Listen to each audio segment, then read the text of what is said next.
Hello बच्चों, welcome to your channel physics with king sensor. बच्चों शुरू करते हैं आज का video.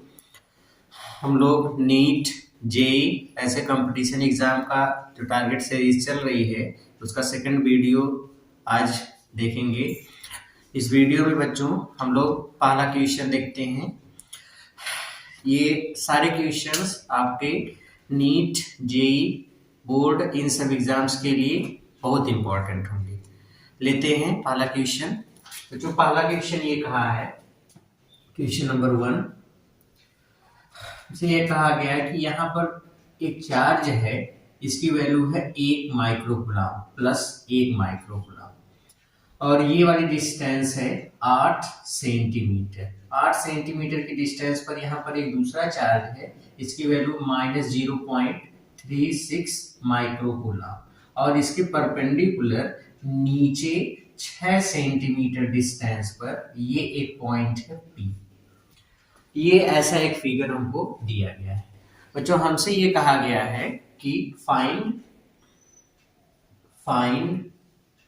E net, net electric field find करना है।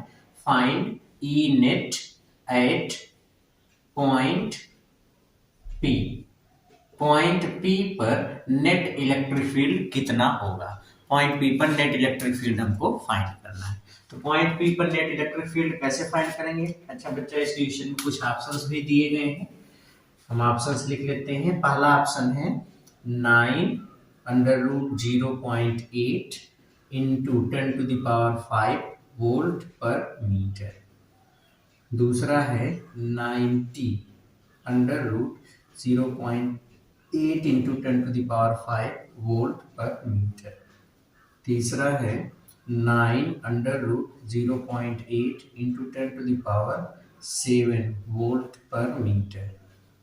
नेक्स्ट है 9√0.08 इंटू 10⁵ वोल्ट पर मीटर।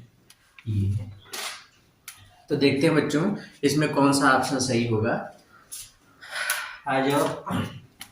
पहले तो ये जो फिगर हमको दिया गया है, इस फिगर में इस चार्ज के कारण यहाँ पे इलेक्ट्रिक फील्ड निकालें, इस चार्ज के कारण यहाँ पे इलेक्ट्रिक फील्ड निकालें, फिर इसका रिजल्टेंट फाइंड कर लेंगे। ओके, इस चार्ज से इस पॉइंट को मिला दो, इस चार्ज से इस पॉइंट को मिला दोगे तो बच्चों अगर ये 8 है, ये 6 है और ये एक राइट एंगल ट्रायंगल है, समकोण त्रिभुज है, तो ये कर्ण होगा। कर्ण की वैल्यू फाइंड करोगे तो आएगा 10 सेंटीमीटर। क्लियर हो गया? ओके। प्लस 1 माइक्रोकूलम के कारण पॉइंट P पर इलेक्ट्रिक फील्ड सपोज E1 है, तो E1 किधर होगा? ये पॉजिटिव चार्ज है, तो चार्ज से पॉइंट मतलब इस डायरेक्शन में ये होगा इलेक्ट्रिक फील्ड E1। E1 की डायरेक्शन इधर हो गई। E1 का मैग्नीट्यूड अगर हम फाइंड करें तो E1 किसके बराबर होगा? 9 into 10⁹ into Q by R square. Q कितना? 1 microcoulomb, that means 10⁻⁻6 coulomb divide by 10 centimetre. 10 centimetre मतलब 10⁻⁻1 मीटर, उसका स्क्वायर 10⁻⁻2 इतना, और ये पूरा कैंसिल आउट होगा तो ये होगा 10⁻⁻4 और ये हो जाएगा 5, मतलब E1 हमको मिल गया 9 इंटू 10⁵ इतने वोल्ट पर मीटर। ये E1 का मैग्नीट्यूड हो गया। E1 इतना आ गया। अच्छा, E2 निकालोगे तो E2 देखो, मान लो पॉइंट 0.36 माइक्रोकूलम के कारण पॉइंट P पर जो इलेक्ट्रिक फील्ड है वो इलेक्ट्रिक फील्ड है E2। तो E2 की डायरेक्शन किधर होगी? तो ये नेगेटिव चार्ज है, ये पॉइंट है, तो नेगेटिव चार्ज के लिए पॉइंट से चार्ज की तरफ मतलब ये डायरेक्शन होगी किसकी? इलेक्ट्रिक फील्ड की। तो ये डायरेक्शन किसकी हो गई? E2 की। ओके, E2 का मैग्नीट्यूड फाइंड कर लो। E2 is equals 9 into 10⁹ into Q by R square. तो Q कितना है? Q कितना? ये सेंटीमीटर में Q कितना है? -0.36। मैग्नीट्यूड फाइंड कर रहे हैं तो 0.36 माइक्रोकूलम, इसको हम लिख सकते हैं 0.36 इंटू 10⁻⁻6 कूलम, या हम ऐसे भी लिख सकते हैं इसको 36 into 10⁻⁻8 coulomb. 36 into 10⁻⁻8 coulomb divide by ये 6 सेंटीमीटर, इसका स्क्वायर कर दोगे तो कितना हो जाएगा 6 इंटू 10⁻⁻2 का स्क्वायर, दैट मीन्स 36 इंटू 10⁻⁻4। ये इससे मर गया, ये इससे कैंसिल होगा 10⁻⁻4, ये इससे कैंसिल होगा, तो ओवरऑल हमको मिलेगा E2 is equals 9 into 10⁵ volt पर मीटर। जितना E1 है उतना ही E2 भी मिला, दोनों के मैग्नीट्यूड सेम मिले। ओके, अब नेट इलेक्ट्रिक फील्ड इस पॉइंट पर निकालना है। तो बच्चों E1 इधर है, E2 इधर है, तो इसका रिजल्टेंट, अब इसका रिजल्टेंट कैसे फाइंड करेंगे? रिजल्टेंट हमको अगर फाइंड करना है तो इन दोनों वेक्टर्स के बीच का ये वाला एंगल हमको पता होना चाहिए। सपोज ये वाला एंगल है अल्फा, कितना है अल्फा। ओके, अगर हम ये वाला एंगल अल्फा मान ले रहे हैं तो ये अल्फा देखो किसके बराबर होगा बच्चों? ये जो 8 सेंटीमीटर वाली लाइन दिख रही है उसी के पैरेलल एक लाइन खींचिए। ओके, मान लो ये वाला एंगल थीटा है, तो ये वाला एंगल भी थीटा ही होगा, ये वाला एंगल भी कितना होगा थीटा। अच्छा, इस वाली लाइन को आगे की तरफ बढ़ाएंगे तो ये वाला एंगल 90 डिग्री है, इसलिए केवल यहां से यहां तक का ये वाला एंगल कितना हो जाएगा 90। ओके, यहां से यहां तक का ये 90 और ये थीटा, तो टोटल एंगल कितना हो गया 90 प्लस थीटा, और उसी को हमने क्या माना है अल्फा, मतलब ये हमको मिल गया alpha is equals 90 plus theta. ये अच्छा, रिजल्टेंट फाइंड कर लेते हैं। दो वेक्टर अगर एक दूसरे से अल्फा एंगल पर हैं तो उनका रिजल्टेंट कैसे निकालते हैं? मान लो resultant electric field E net है, तो E नेट का मैग्नीट्यूड कितना होगा under root E1 square plus E2 square plus 2E1 E2 into cos alpha, जहां पे अल्फा E1 और E2 के बीच का एंगल है। इस तरीके से रिजल्टेंट फाइंड करते हैं। अच्छा, रिजल्टेंट इस तरीके से फाइंड करते। अब यहाँ पे वैल्यू पुटअप करो, E1 E2 cos अल्फा, सारी चीज की वैल्यू पुटअप करो, देखो ये मिलेगा under root E1 square, E1 इसकी value 9 into 10 to the power, या पहले इसका मैग्नीट्यूड देखो, E1 और E2 दोनों के मैग्नीट्यूड सेम है, इसलिए जहां पे E1 है हम यहाँ पे मान लेते हैं जब दोनों के मैग्नीट्यूड सेम है तो E1 बराबर E2, ये तो होगा ही, तो E1 जहां है वहां पे E2 लिख दो, तो ये हो जाएगा under root E2 square plus 2E2 square cos alpha, alpha किसके बराबर है 90 प्लस थीटा, इसके इक्वल हो गया।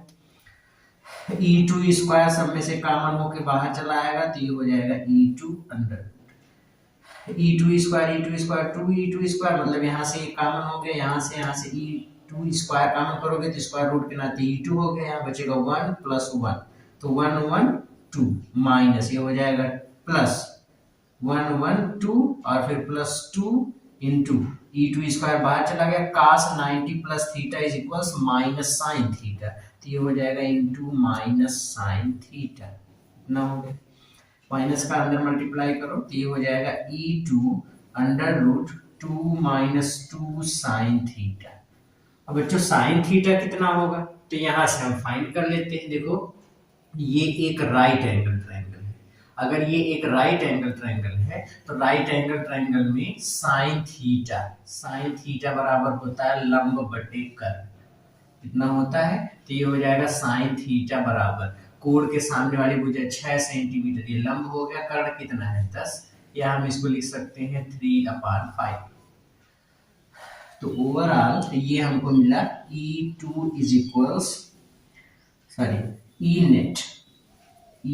Net is equals E2 under root 2 minus 2 into sine theta कितना है 3/5, 5 से इधर गुणा करोगे 5 दूनी 10 और 3 दूनी 6, 10 माइनस 6/5, तो ये हो जाएगा E2 अंडर रूट 6/5 मतलब सही, 5 दूनी 10, 10 माइनस 6, 10 माइनस 6 4/5, 4/5 को हम लोग क्या लिख सकते हैं 0.8, 4/5, या हम इसको लिख सकते हैं E2 इंटू √0.8।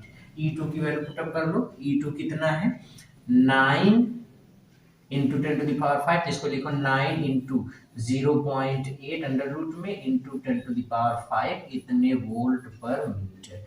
ये हो गया नेट इलेक्ट्रिक फील्ड। ये तो नेट इलेक्ट्रिक फील्ड कितना आ गया बच्चों 9 अंडर रूट 0.8 इंटू 10⁵ वोल्ट पर मीटर। तो कौन सा ऑप्शन सही होगा, ऑप्शन 1।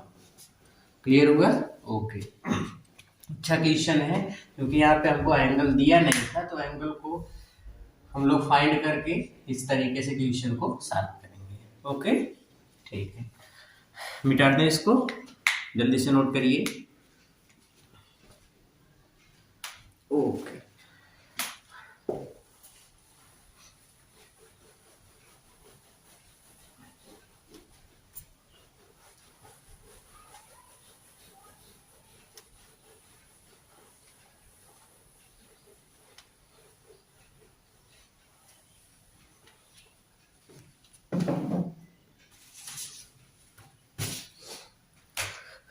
अगला क्वेश्चन देखो बच्चों, question number 2।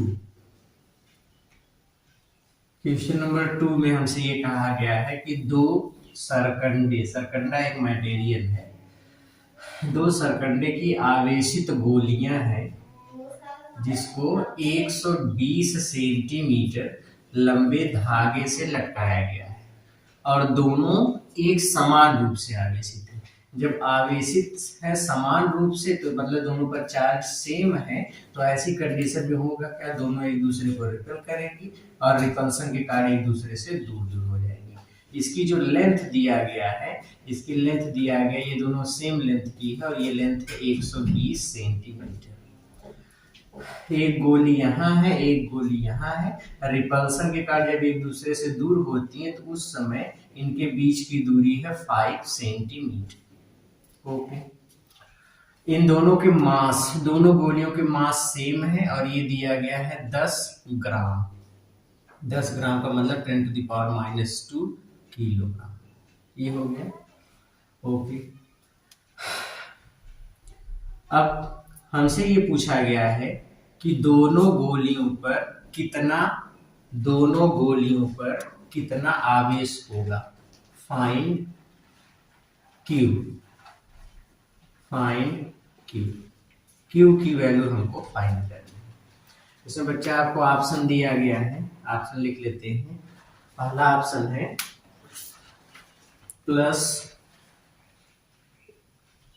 Plus minus 2.36 into 10⁸8 -8 coulomb. दूसरा प्लस माइनस 2.36 इंटू 10⁻⁻6 कूलम। तीसरा प्लस माइनस 23.6 माइक्रो कूलम। फिर है 0.236 micro coulomb plus minus. Okay,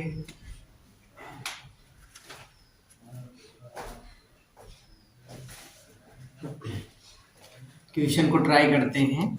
question में ये क्वेश्चन दिया है बच्चों, दो सरकंडे की गोलियां हैं जिन पर सेम चार्ज है, सेम नेचर है, और इसको 120 सेंटीमीटर लंबे धागे के द्वारा लटकाया गया है और इनके मास है, दोनों गोलियों के सेम मास है 10⁻⁻² किलोग्राम। जब सेम चार्ज है तो दोनों रिपेल करते हैं, रिपल्सन के कारण इनके बीच की डिस्टेंस 5 सेंटीमीटर है। तो कहा गया कि कितना चार्ज हो दोनों गोलियों पर कि ये दोनों गोलियां इसी कंडीशन में, जैसे एक दूसरे से दूर दूर होकर के रिपल्सन होगा तो ऐसे दूर पड़ी रहेंगी, तो इस अवस्था में संतुलन में रहे, फिर यहाँ से लौट करके ना यहीं पर संतुलन में बनी रहे। तो कितना इस पर चार्ज होना चाहिए, वही चार्ज हमको फाइंड करना है। तो बच्चों देखो ये 120 सेंटीमीटर डिस्टेंस है, थोड़ा इसको सोचो। ये वाली डिस्टेंस दिया गया 120 सेंटीमीटर। 120 सेंटीमीटर मतलब 1 मीटर 20 सेंटीमीटर, काफी लंबी डिस्टेंस है। और उसके 120 सेंटीमीटर की कंपैरिजन में 5 सेंटीमीटर बहुत छोटी दूरी है। और अगर ये बहुत छोटी दूरी है तो इस डिस्टेंस के कारण जो यहाँ पर एंगल क्रिएट होगा, ये एंगल भी बहुत छोटा होगा। और वो एंगल छोटा होगा अगर हम यहाँ से एक परपेंडिकुलर नीचे डाल दें, एक लंब अगर हम लोग यहाँ से नीचे डाल दें, तो लंब डालने के बाद हम लोग ये देखेंगे कि ये टोटल एंगल यहाँ से यहाँ तक का टोटल एंगल तो बहुत छोटा था ही, अब उसका आधा कर दोगे, मान लो ये वाला एंगल थीटा है, ये वाला एंगल भी थीटा ही होगा, तो अगर इसको थीटा मान ले तो ये थीटा होगा, क्योंकि इक्वली है या एक दूसरे के सम दिख रहे हैं या होंगे, इसलिए थीटा एंगल मिलेगा। यहाँ पे देखो ये वाली लेंथ बहुत छोटी, इसलिए ये वाला एंगल बहुत छोटा होगा, ये वाला एंगल बहुत छोटा होगा, ये टोटल एंगल यहाँ से यहाँ तक का बहुत छोटा होगा। और अगर ये एंगल बहुत छोटा होगा तो कोण बहुत छोटे होने पर हम लोग ये वाला कंडीशन लगा सकते हैं, tan theta is equals theta, और यही लगभग sin थीटा के इक्वल होगा, ये वाली कंडीशन हम लोग लगा सकते हैं। ठीक है, आज देखते हैं बैलेंस में कैसे होगा। पहली चीज, मान लो बच्चों जब दोनों पर सेम चार्ज है, इस पर भी चार्ज Q है, इस पर भी चार्ज Q है, ठीक है, ये Q ने इस Q को प्रतिकर्षित किया तो एक रिपल्सन फोर्स इधर लगाएगा, ये इलेक्ट्रोस्टैटिक फोर्स हो गया F, ठीक है। अब देखो ये तो इलेक्ट्रोस्टैटिक फोर्स हो गया, इस गोली का भार परपेंडिकुलर नीचे की तरफ काम करेगा mg, ठीक है। अगर इसकी लाइन ऑफ एक्शन को हम पीछे बढ़ाएं, ये वाला एंगल थीटा है तो ये वाला एंगल भी थीटा होगा। भार नीचे की तरफ काम करेगा तो इधर डोरी में तनाव आ जाएगा T, ठीक है।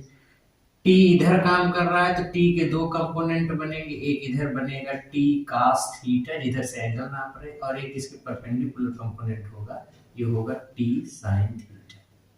अब बच्चों ये वाली गोली, अब जो चीज या जो फोर्स इस गोली के साथ लग रहा है, जितने फोर्स के कारण ये बैलेंस में, वही चीज यहाँ पर भी होगी। तो अभी यहाँ पर अगर देखेंगे कंपोनेंट बनाएंगे तो mg नीचे की तरफ, T cos थीटा ऊपर की तरफ, तो ये दोनों बैलेंस हो जाएंगे, और इसका रिपल्सन इधर लगेगा और T sin थीटा इधर लगेगा, तो ये दोनों फोर्स एक दूसरे को बैलेंस करेंगे। जैसे यहाँ पे T cos थीटा ऊपर है, mg नीचे है, ये दोनों एक दूसरे को बैलेंस कर रहे हैं, F इधर है, T sin थीटा इधर है, तो ये दोनों एक दूसरे को बैलेंस कर रहे हैं। अब इसी बैलेंस के कारण ये संतुलन में बना हुआ, जहां पे वहीं पर रुका हुआ, सेम चीज गोली के साथ भी हो रहा है। तो इस गोली के संतुलन के लिए अगर हम देखें तो हमको मिल क्या रहा है कि F की वैल्यू किसके बराबर है, T sin थीटा, यही है। फिर इसके बाद ये वाला फोर्स इसको बैलेंस कर रहा है, और mg भार को कौन बैलेंस कर रहा है, तो आंसर है T cos थीटा। दोनों को हम डिवाइड कर देते हैं, तो डिवाइड करोगे तो ये मिलेगा F by mg is equals T से T मरेगा, sin theta upon cos theta is equals tan theta. F की वैल्यू फाइंड कर लो, तो F इक्वल्स mg इधर ले जाओ तो ये हो जाएगा mg tan थीटा, ये हो गया। अभी बच्चों हमने बताया कि चूंकि थीटा बहुत ही छोटा कोण होगा, एक तो ये वाला टोटल एंगल वैसे हो छोटा, उसका भी आधा आधा हो रहा, थीटा और ज्यादा छोटा हो जाएगा, थीटा बहुत छोटा होने पर tan थीटा नियरली थीटा भी लिखा जा सकता है, और थीटा को हम लोग sin थीटा लिख सकते हैं। तो ऐसी कंडीशन में tan थीटा के स्थान पे sin थीटा लिख दोगे तो F इक्वल्स ये मिलेगा mg sin थीटा। यहाँ से अगर हम sin थीटा की वैल्यू फाइंड करें तो देखो यहाँ पे मैं बता देता हूँ, यहाँ पे साइन थीटा बराबर लंब बटे कर, देखो ये टोटल डिस्टेंस 5 सेंटीमीटर, उसका आधा कर दोगे यहाँ से यहाँ तक की डिस्टेंस, तो 5/2 सेंटीमीटर, तो 5/2 का मतलब 2.5 सेंटीमीटर का मतलब 10 to the power -2 metre, 10 to the power -2 metre divide by कर। अब ये वाली जो लेंथ है, यहाँ से यहाँ तक डोरी की लंबाई 120 सेंटीमीटर, मतलब 120 गुणे 10 की घात 2 इतने मीटर, ये इससे कैंसिल होगा तो ये हो जाएगा 25/1200, 25/1200, तो ये हो जाएगा, हम लोग लिख सकते हैं 25/12 गुणे 100, 25 एकम 25, 25 चौक 100, तो ये हो जाएगा साइन थीटा इज इक्वल्स 1/48, ये आ जाएगी साइन थीटा की वैल्यू। सबकी वैल्यू पुटअप कर दो, देखो हमको Q चाहिए, तो इलेक्ट्रोस्टैटिक फोर्स इस चार्ज के द्वारा इस पर लगा हुआ फोर्स है, इन दोनों चार्ज के बीच की डिस्टेंस है 5 सेंटीमीटर। सब की वैल्यू लिखो। फोर्स का फार्मूला कूलम्ब्स लॉ लगाओ, 9 × 10⁹ into Q into Q, that means Q square divide by R square. R की वैल्यू 5 सेंटीमीटर, तो ये हो जाएगा 25 × 10⁻⁴ इज इक्वल्स m की वैल्यू कितनी है 10⁻⁻2 किलोग्राम, g की वैल्यू 9.8 इंटू साइन थीटा 1/48। तो यहाँ से q square is equals 10⁻⁻2 9.8 into 25 into 10⁻⁴ divide by 48 into 9 into 10⁻⁹। यहाँ से बच्चों जब हम लोग q की वैल्यू निकालते हैं तो ये मिलता है +-2.36 इंटू 10⁻⁻8 इतनी इसकी वैल्यू होती है। ठीक है, ओके। तो इसको आप लोग सरल कर लेंगे, सिंप्लीफाई करके देखेंगे तो इतना आंसर मिलेगा। मतलब इसमें कौन सा ऑप्शन सही होगा? ऑप्शन 1। क्लियर हुआ? ओके। मेन चीज क्वेश्चन को बताने का मतलब ये था कि ये वाली प्रोसेस आप समझ सकोगे, कैसे बैलेंस में होंगे, कंपोनेंट कैसे बनेगा और इक्वेशन बना करके कैसे चार्ज की वैल्यू फाइंड करेंगे। मेन चीज हमको यही समझना था। ठीक है, ओके। तो इसको खूब अच्छे से समझ लीजिए। ठीक है, लेते हैं next question.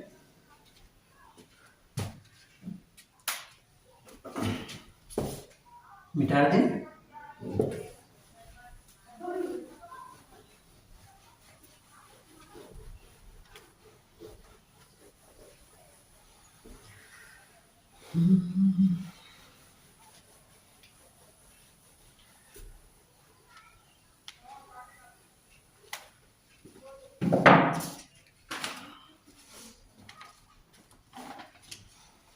Question number 3। Question number 3 है बच्चों, कहा गया कि दो चार्ज हैं, एक चार्ज है प्लस स्मॉल q, ये भी चार्ज है प्लस स्मॉल q, इसके बीच में एक चार्ज रखा गया है कैपिटल Q। कहा गया कैपिटल Q का फाइंड कैपिटल Q का मान कितना हो कि आवेशों का ये पूरा निकाय, मतलब तीनों आवेश संतुलन में, इनके बीच की डिस्टेंस, ये वाली डिस्टेंस d है और ये वाली डिस्टेंस भी d है। क्वेश्चन को एक बार फिर से समझो। कहा गया दो चार्ज है प्लस Q, इसके मध्य बिंदु पर एक कोई चार्ज है कैपिटल Q। कहा गया कैपिटल Q का परिमाण, इसका मान कितना होना चाहिए कि अगर हम उस चार्ज को यहाँ पे रखें तो ये पूरा सिस्टम ही संतुलन में, तीनों आवेशों का निकाय संतुलन का मतलब होता है बच्चों, अगर हम लोग किसी सिस्टम में अगर दो से ज्यादा चार्ज आ गए तो उसके संतुलन का मतलब ये है इस चार्ज के द्वारा इन दोनों चार्ज पर लगने वाला जो फोर्स होगा उसका सम 0। वही चीज इधर से भी होगी। अगर ये वाला चार्ज इन दोनों पर फोर्स लगाता है तो इसके द्वारा इस पर लगा फोर्स प्लस इस पर लगा फोर्स, टोटल फोर्स 0 होना चाहिए। बहुत सिंपल सी लॉजिक है, बस उसी को लेकर के हम लोग आगे चलते हैं। अब मान लेते हैं इस Q के द्वारा कैपिटल Q पर लगने वाला फोर्स है F होगा, तो F1 इधर हो जाएगा, ये वाला चार्ज इसको रिपेल करेगा इधर। ओके, ये कैपिटल Q चार्ज इस स्मॉल q को इधर फोर्स लगाएगा, इधर धकेलेगा, इधर फोर्स लगाएगा, मान लो ये वाला फोर्स है F2। अभी मान लेते हैं कि कैपिटल Q प्लस में होगा, बट प्लस में होगा तो बैलेंस्ड कैसे होगा, इसका मतलब इसको माइनस में होना चाहिए। अब इसी को कैलकुलेट करके देखना कितना मिलेगा। ओके, तो हमने कहा कि जो चार्ज होगा इस चार्ज के द्वारा इन दोनों पर लगने वाला फोर्स, उसका सम 0 होना चाहिए। तो बैलेंस होने के लिए, संतुलन के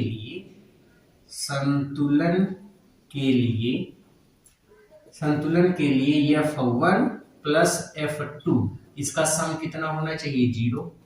वैल्यू पुटअप कर दो। F1 Q के द्वारा कैपिटल Q पर लगने वाला force 1/4 pi epsilon naught into Q capital Q divide by d square plus F2 इस चार्ज के द्वारा इस पर लगा force 1/4 pi epsilon naught into Q का क्यू के साथ multiply, Q square divide by Q square divide by D plus D, two D का square 4d square is equal 0।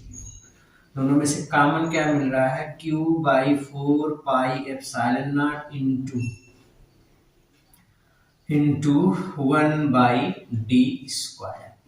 ये है ये वाला टर्म और ये वाला टर्म, इतना कॉमन मिल रहा है दोनों में, तो यहाँ पर बचेगा कितना, कैपिटल क्यू प्लस एक क्यू तो बाहर चला गया, तो मिलेगा स्मॉल क्यू और नीचे क्या मिलेगा 4 इज इक्वल्स 0।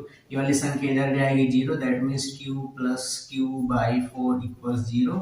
तो capital Q equals minus Q by 4, मतलब कैपिटल क्यू का मैग्नीट्यूड कितना होना चाहिए, माइनस क्यू बाई 4। इसका मान कितना होना चाहिए, minus Q by 4, minus Q by 4। अब माइनस में अगर ये चार्ज रहेगा तभी तो ये वाले चार्ज को ये माइनस वाला अपनी तरफ खींचेगा, ये वाले चार्ज को अपनी तरफ खींचेगा, तो ये दोनों भी बैलेंस में हो जाएंगे, और ये दोनों इसको अपनी अपनी तरफ खींचेंगे तो ये भी बैलेंस में हो जाएगा। मतलब ओवरऑल पूरा सिस्टम बैलेंस में हो जाएगा, कब, जब क्यू की वैल्यू माइनस में होगी, और वो भी कितना, क्यू बाई 4। क्लियर हुआ? इस तरीके से क्वेश्चंस को सॉल्व करना है। ओके, अगला क्वेश्चन लेते हैं।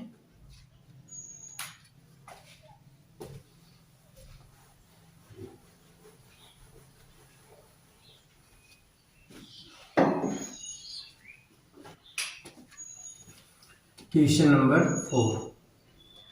क्वेश्चन नंबर 4 में कहा बच्चों, दो गोले हैं, एक गोला है ए, एक गोला है बी, इनके बीच की डिस्टेंस है सपोज आर। ए पर है प्लस क्यू चार्ज, बी पर है माइनस क्यू चार्ज। कहा गया अगर शुरू में, अगर इस समय इनके बीच लगने वाला फोर्स है F, क्या होगा अगर कैपिटल ए वाला गोला, मतलब ए वाला गोला अपना 25% चार्ज, 25% चार्ज बी वाले गोले को दे दे। अगर ए वाला गोला 25% चार्ज बी वाले गोले को दे देता है, तो अब नया फोर्स पहले वाले फोर्स का कितने गुना हो जाएगा, कितना हो जाएगा, ये आपको फाइंड करना है। इसमें ऑप्शंस दिए गए हैं, ऑप्शन हम लोग लिख लेते हैं। पहला 16/9f, दूसरा 4f/3, तीसरा f, और चौथा है 9/16f। तो जो जेईई मेन का क्वेश्चन है ये 2019, ट्राई करो, बहुत आसान क्वेश्चन है, मतलब हलवा सवाल है। अभी अगर इस क्वेश्चन में आप देखो तो शुरू में कहा गया दोनों चार्ज जब r डिस्टेंस पर है तो फोर्स कितना है F, तो F की वैल्यू निकाल लो। F इक्वल्स 1/4 पाई वाला लिख लेते हैं, 1/4 pi epsilon naught into q square by r square. पहला इक्वेशन कहा गया A ने अपना 25% चार्ज B को दे दिया। अच्छा, मान लो बच्चों इस A के पास शुरू में 100% चार्ज थे, इसके पास भी 100% चार्ज है, बट ये माइनस में ये प्लस में। अगर ये अपना 25% इसको दे दिया तो इसके पास कितना बचेगा, 75%। मतलब A के पास कितना चार्ज रह जाएगा, Q का 75%, मतलब 75 Q/100, तो 25 3 75, 25 4 100, मतलब ये हो गया 3Q/4। ये तो A के पास चार्ज होगा। अच्छा, इसने अपना 25% चार्ज इसको दे दिया तो इसके पास कितना चार्ज था, माइनस में 100%, प्लस वाला 25% और आ गया, माइनस में 100% था, ये वाला चार्ज निगेटिव है ना, माइनस में ये वाला चार्ज, और 25% प्लस वाला आ जाएगा, तो प्लस और माइनस दोनों हट जाएंगे, तो कितना हो जाएगा भाई, माइनस में 100% चार्ज था, निगेटिव चार्ज, मतलब चार्ज इसमें निगेटिव था, और ये पॉजिटिव वाला 25% आ रहा है, तो 25% पॉजिटिव वाला 100% निगेटिव वाला दोनों जुड़ जाएंगे तो कितना हो जाएगा, तो 100 में से 25 घट जाएगा, मतलब कितना बचेगा 75। मतलब बी पर भी चार्ज कितना हो जाएगा, निगेटिव में 75%। तो ये हो जाएगा निगेटिव में 75 Q/100, दैट मीन्स उतना ही चार्ज, लेकिन निगेटिव में। ये प्लस में, ये माइनस में, इतना चार्ज हो जाएगा। मतलब अब सिचुएशंस कुछ इस तरीके से होंगी, गोला ए है, r डिस्टेंस पर है, गोला बी है, इस पर चार्ज है 3Q/4 लेकिन प्लस में, इस पर चार्ज है 3Q/4 लेकिन माइनस में। अब मान लीजिए इसके बीच का फोर्स हो गया F डैश। F डैश कितना होगा, अब F डैश की वैल्यू अगर फाइंड करोगे तो F डैश कितना होगा, तो ये हो जाएगा F dash is equals 1/4 pi epsilon naught into Q1 Q2, तो 9Q² 16 इंटू दोनों के बीच की डिस्टेंस r², कितना हो गया। अच्छा, अब हम इसको लिख सकते हैं 9/16 1/4 pi epsilon naught into Q² ये वाली जो पूरी वैल्यू है, ये वाली जो पूरी वैल्यू है, ये किसके बराबर है, f के, तो उसके स्थान पे अगर f प्लेस करो तो ये हो जाएगा, तब करो तो ये हो जाएगा f डैश बराबर 9/16 इंटू f, तो ये हो जाएगा 9/16 f, इतना f डैश इज इक्वल्स, ये f डैश बराबर इतना 9/16 f, तो 9/16 f मतलब ये वाला ऑप्शन करेक्ट हो। क्लियर हुआ। अच्छा सवाल था, लेकिन बहुत आसान सवाल था।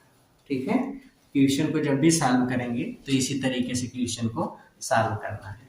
ठीक है, ओके, अगला क्वेश्चन लेते हैं बच्चों।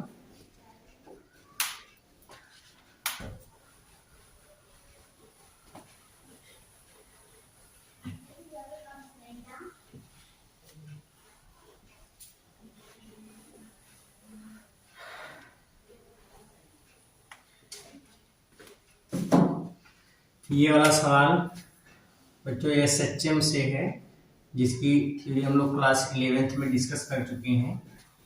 ओके, देखते हैं पहले सवाल क्या कहा गया। बच्चों क्वेश्चन ये कहा है, एक चार्ज है यहाँ पे +Q, इससे d डिस्टेंस पर, स्मॉल d डिस्टेंस पर यहाँ पर एक कोई और छोटा सा चार्ज रखा गया है +Q स्मॉल, और फिर से इससे d डिस्टेंस पर एक दूसरा चार्ज है कैपिटल Q। ठीक है, ये है कैपिटल Q। हमसे ये कहा कि अगर हम इस स्मॉल q को बहुत छोटी सी डिस्टेंस सपोज x डिस्टेंस अगर डिस्प्लेस्ड कर देते हैं, इधर डिस्प्लेस्ड करते हैं, जैसे इधर हम डिस्प्लेस्ड किए बहुत छोटी सी डिस्टेंस x डिस्टेंस, तो ये वाला चार्ज इस वाले चार्ज को रिपेल करेगा, इधर फोर्स लगाएगा। भाई अगर हम, ये भी प्लस है, ये भी प्लस है, ये भी प्लस है, शुरू में जब बीच में था तो ये जितना फोर्स इधर लगा रहा था उतना ही इधर लगा रहा था, तो ये बैलेंस में था, वहीं पर रुका हुआ था। हमने कहा कि इसको बहुत छोटी सी डिस्टेंस x दूरी इधर डिस्प्लेस्ड कर दो, जैसे इसको इधर डिस्प्लेस्ड कर दिया गया, इधर डिस्प्लेस्ड करते ही ये वाली डिस्टेंस कम हो गई और ये वाली डिस्टेंस ज्यादा हो गई, तो ये अब कम फोर्स लगा रहा है, लेकिन ये ज्यादा फोर्स इधर खींच, ये इधर जो फोर्स लगा वो कम हो गया, इधर वाला फोर्स ज्यादा हो गया, तो इधर फोर्स लगाएगा। हमने जैसे इसको x डिस्टेंस डिस्प्लेस करके यहाँ पे रखा, अभी इसको इधर ज्यादा फोर्स से धकेलेगा, जैसे धकेलेगा ये यहाँ से इधर आएगा, मतलब अपने मीन पोजीशन पॉइंट O की तरफ चलेगा, लेकिन यहाँ पे रुक नहीं पाएगा ड्यू टू इनर्शिया, तो यहाँ रुक नहीं पाएगा और आगे चला जाएगा। जैसे ही आगे गया ये वाली डिस्टेंस कम हो गई, ये रिपेल किया, फिर से इधर चलेगा, मतलब ये मीन पोजीशन के दाएं बाएं ऐसे SHM करने लगता है, ऐसे जल्दी जल्दी ऐसे इधर उधर वाइब्रेट करने लगता है, कंपन करने लगता है। क्लियर हुआ। तो यहाँ पर SHM शुरू हो जाता है, जैसे ही ये थोड़ा सा इधर डिस्प्लेस्ड कर दिया जाता है, डिस्प्लेस्ड करते ही ये वाला जो चार्ज है स्मॉल q पॉइंट O के दोनों तरफ ऐसे जल्दी जल्दी ऐसे SHM करना शुरू कर देता है। ठीक है, ओके। तो जब ये SHM कर रहा है उस समय हमसे पूछ लिया गया कि इसका टाइम पीरियड क्या होगा, फाइंड t, टाइम पीरियड हमको फाइंड करना है। इसमें बच्चों एक कंडीशन हमको दिया गया कि ये जो डिस्प्लेसमेंट है x है, ये डिस्टेंस d के कंपैरिजन में बहुत ही कम, बहुत छोटी डिस्प्लेसमेंट है। ओके, तो अब हमको फाइंड करना है। कैसे फाइंड करेंगे? इसमें ऑप्शंस दिए गए हैं। पहला ऑप्शन क्या है, ऑप्शंस लिख लेते हैं। पहला ऑप्शन है 2 under root pi cube m epsilon naught d upon capital Q into small q। दूसरा 2 under root pi square m epsilon naught d cube upon capital Q small q। तीसरा 2 under root pi cube m epsilon naught d cube upon capital Q small q। Last है 2 under root pi cube into m epsilon naught upon q into small q into d cube. ये इसके options हैं। Okay, देखते हैं बच्चों कैसे question को solve करना है। आ जाओ। पहली चीज कि अगर इसको मान लो हम x डिस्टेंस इधर डिस्प्लेस्ड कर दिए, x डिस्टेंस यहाँ डिस्प्लेस्ड कर दिए, तो ये वाली जो डिस्टेंस थी, ये वाली जो डिस्टेंस थी वो पहले d थी, x इधर चला आया तो ये वाली डिस्टेंस यहाँ पे आने पर ये वाली डिस्टेंस कितनी हो गई, d माइनस एक्स, ये हो गई। और यहां से इस पॉइंट की डिस्टेंस कितनी हो गई, d प्लस एक्स, ये हो गई। ये वाली डिस्टेंस ज्यादा हो गई इसलिए ये वाला चार्ज कम फोर्स लगा पाएगा, ये डिस्टेंस कम हो गई थी वाला चार्ज ज्यादा फोर्स लगाएगा।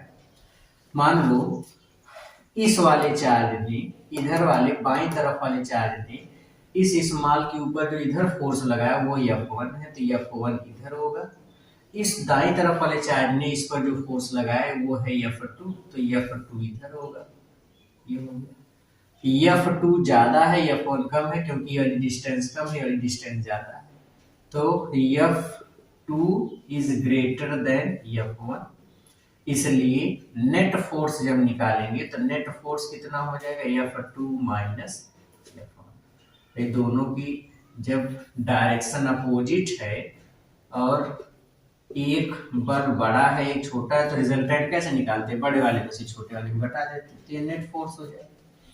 नेट फोर्स हम मान लेते हैं F है, तो F इज इक्वल्स F2 कितना होगा, F2 इस कैपिटल Q के द्वारा यहाँ पर जब चार्ज पहुंचा स्मॉल q तो उस पर फोर लगाया गया force 1/4 pi epsilon naught into दोनों के चार्ज का मल्टीप्लाई, इस पर चार्ज है q, इस पर है कैपिटल Q, तो capital Q into small q upon distance d minus x का होल स्क्वायर, फिर माइनस F1 इस चार्ज के द्वारा इस स्मॉल के ऊपर लगने वाला फोर्स, तो कैपिटल Q के द्वारा जब फोर्स निकालेंगे, अब डिस्टेंस कितना d प्लस एक्स, तो कितना होगा 1/4 pi epsilon naught into q by d plus x का होल स्क्वायर। कॉमन कर लो, F is equals 1/4 pi epsilon naught into q common मिल रहा है, एलसीएम पहले तो कितना बचेगा 1 अपॉन d माइनस एक्स का whole square plus minus d plus x का होल स्क्वायर, ये हो गया।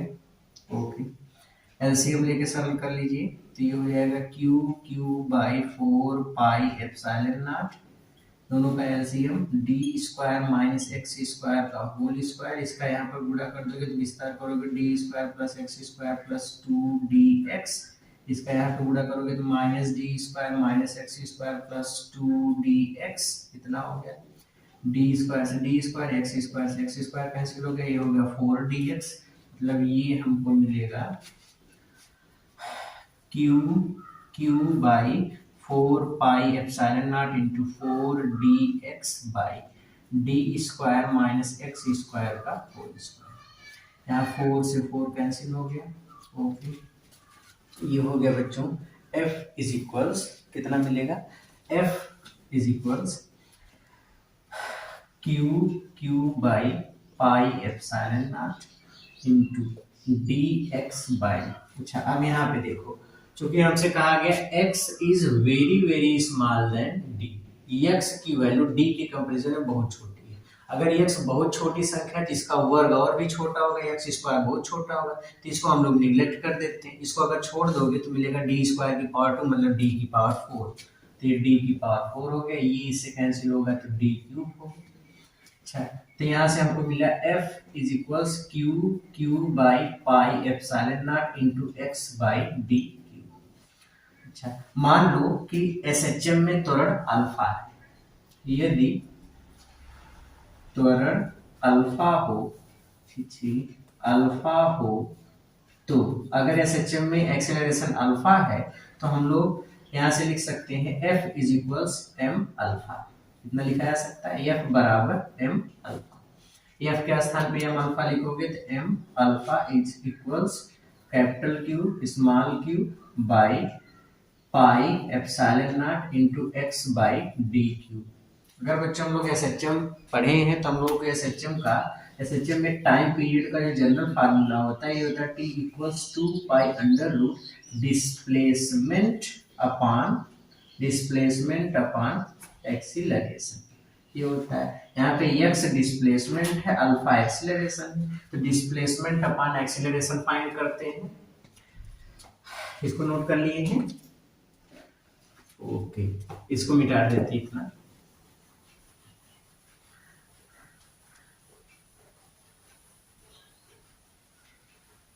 कितना हो जाएगा, x डिस्प्लेसमेंट है, ये एक्सीलरेशन है, तो डिस्प्लेसमेंट अपॉन एक्सीलरेशन मतलब अल्फा को उधर ले जाओ, बाकी सब क्वांटिटी को इधर करो, तो ये हो जाएगा कितना m into pi epsilon not D cube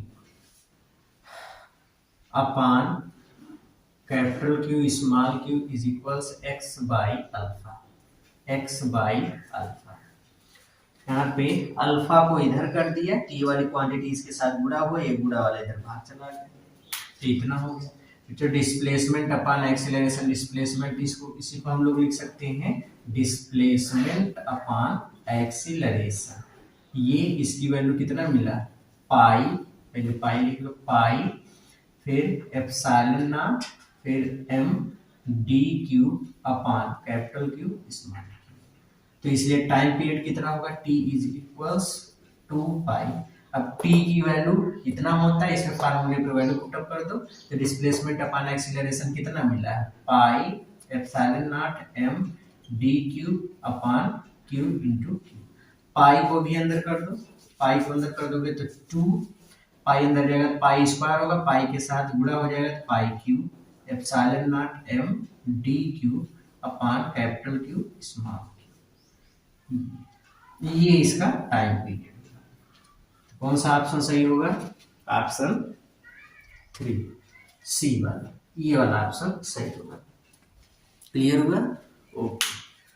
तो बच्चों इस तरीके से आज का हमारा ये जो सेकंड वीडियो था कंपटीशन के लिए न्यूमेरिकल सीरीज का, वो खत्म हुआ। अब हम लोग लास्ट सेक्शन इसका कल करेंगे, तब तक खूब अच्छे से तैयारी करते रहिए, पढ़ते रहिए और पढ़ाई को लेकर के बी सीरियस, क्योंकि अब टाइम कुछ खोने का नहीं बचा हम लोगों के पास, इसलिए एकदम मेहनत से जुट जाइए, पढ़ते रहिए, मेहनत करते रहिए। All the very best.